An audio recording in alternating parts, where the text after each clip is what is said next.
Shalom Bapak Ibu Saudara yang terkasih dalam nama Tuhan. Kasih karunia Tuhan melimpah dalam kehidupan kita, dan pada pagi hari ini firman Tuhan yang akan kita renungkan masih dalam tema salibkan keinginanmu. Firman Tuhan terambil dalam Markus pasal yang ke-7 ayat 18 sampai dengan ayat 23. Demikian firman Tuhan. Maka jawab Yesus, "Apakah kamu juga tidak dapat memahaminya? Tidakkah kamu tahu bahwa segala sesuatu dari luar yang masuk ke dalam seseorang tidak dapat menajiskannya? Karena bukan yang masuk ke dalam hati, tetapi ke dalam perutnya, lalu dibuang ke jamban.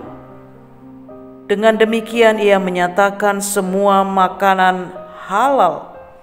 Katanya lagi, apa yang keluar dari seseorang, itulah yang menajiskannya. Sebab dari dalam hati orang timbul segala pikiran jahat, percabulan, pencurian, pembunuhan, perzinahan, keserakahan, kejahatan, kelicikan, hawa nafsu, iri hati, hujat, kesombongan, kebebalan.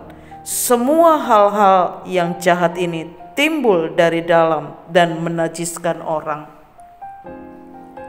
Bapak Ibu Saudara yang Tuhan Yesus kasihi, hari ini kita belajar tentang pengajaran Tuhan Yesus yang luar biasa, berbicara tentang kenajisan. Tuhan Yesus tidak mempersoalkan tentang apa yang kita makan, apa yang kita minum, mana yang najis dan mana yang tidak najis, mana yang halal dan mana yang tidak halal. Semua jenis makanan di dalam Perjanjian Lama sesungguhnya melambangkan tentang simbol-simbol dosa. Itu semua telah diselesaikan oleh Tuhan Yesus di atas kayu salib. Kematian Tuhan Yesus di atas kayu salib untuk menggenapi seluruh hukum Taurat, sehingga hidup kita tidak lagi hidup di dalam dosa. Kita tidak perlu lagi darah domba yang menyucikan segala dosa-dosa kita, tetapi kematian Kristuslah yang telah menyelesaikan semua hutang dosa kita. Tuhan Yesus berkata, bukan hal yang masuk ke dalam mulut kita yang menajiskan, tetapi apa yang keluar dari dalam hati kita. Dan Tuhan berkata di dalam ayat yang ke-21, sebab dari dalam hati orang timbul segala pikiran jahat, percabulan, pencurian, pembunuhan, perzinahan, keserakahan, kejahatan, kelicikan, hawa nafsu, iri hati, hujat, kesombongan, dan kebebalan. Dari dalam hati kita timbul segala yang najis.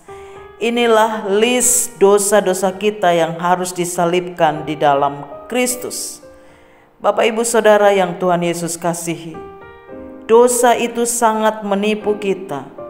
Ibrani 3 ayat 13 berkata, tetapi nasihatilah seorang akan yang lain setiap hari.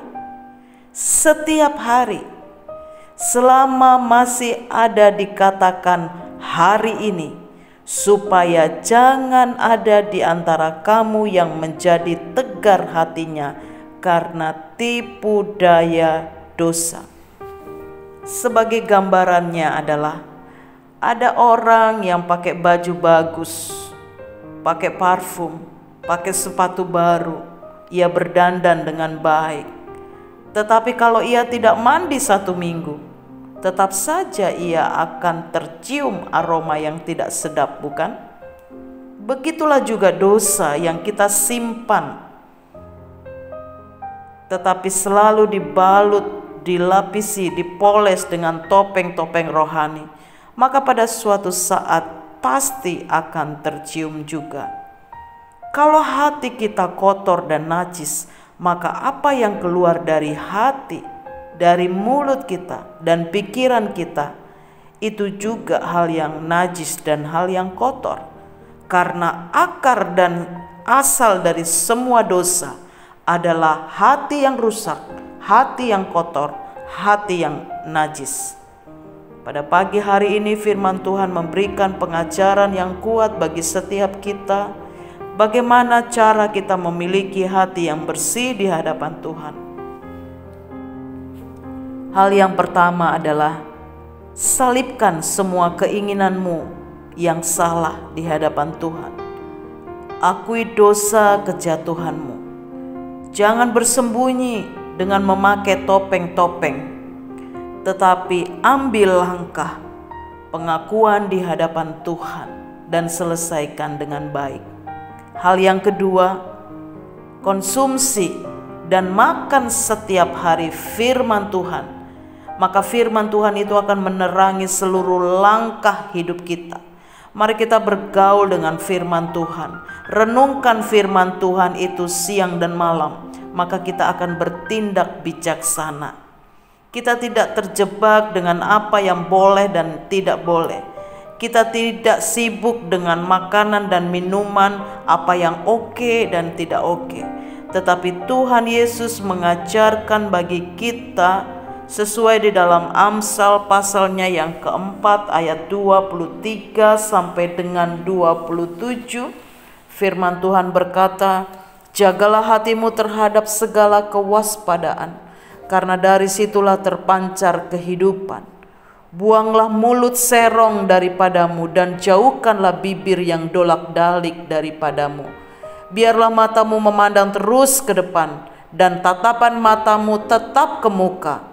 Tempuhlah jalan yang rata dan hendaklah tetap segala jalanmu. Jangan menyimpang ke kiri dan ke kanan. Jauhkanlah kakimu dari kejahatan." Tuhan Yesus merindukan setiap kita untuk kita senantiasa menjaga hati kita, menjaga pikiran kita, menjaga perkataan kita dari hal-hal yang kotor dan najis. Tetapi melekatlah kepada Tuhan dan terus kita condongkan hati kita kepada firman Tuhan. Maka hidup kita senantiasa dalam garis berkat Tuhan. Biarlah firman Tuhan meneguhkan setiap langkah hidup kita sepanjang hari ini, dan kita menjadi pribadi yang berkemenangan di dalam Tuhan, karena senantiasa mengalami kelepasan demi kelepasan, dan hidup kita senantiasa mempermuliakan Tuhan. Tuhan Yesus kiranya memberkati kita. Amin.